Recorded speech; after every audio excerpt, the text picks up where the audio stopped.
right, versatile. Our next segment is What's Interesting to Us, brought to you by Grand Prix Motorsports. If you're looking for the original motorcycle, talking about the Indian motorcycle, you can only get it at Grand Prix Motorsports. They're located off of County Line Road and Santa Fe. I want to get back to Julius Thomas for a minute.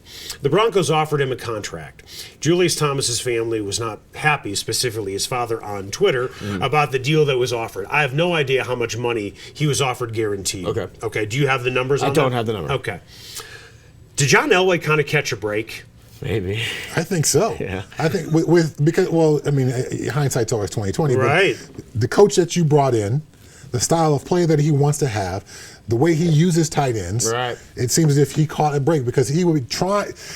You've already got the concern of Peyton Manning fitting into Gary Kubiak's offense. Now, if Gary Kubiak's up there trying to draw up an offense where I can somehow use Julius Thomas as well, and I need to keep him in line, but I can't use him as a blocker. How do I do that?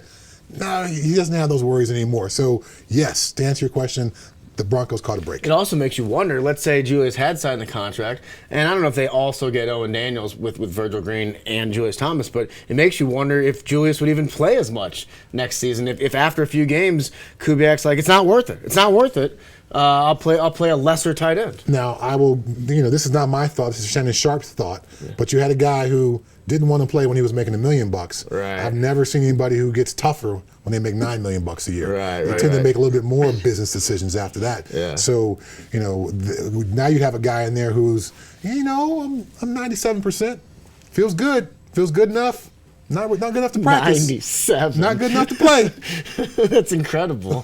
Yeah. No, but honestly, once Julius is done playing football, I think he'll be a great Spanish matador. Just letting the bull go. Wow, kicking a guy out the door. All things being equal in terms of money, all right? This is a pure hypothetical.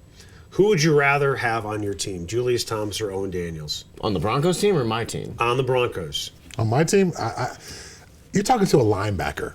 So my lens through which I look at football, toughness is almost overvalued.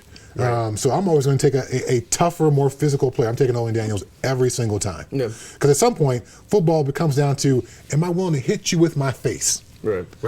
Yeah. As insane as that sounds, sure. There's going to be that point in the season. And I want guys who will answer that question, yes, I will hit you with my face. And I always come back to the C.J. Anderson run last year in the playoffs. Right. I mean, he basically used his face to hit them with the face to get that first down. And the more players like that on the field, the better chance you have to win. And I think that Daniels is an upgrade from Thomas in that regard.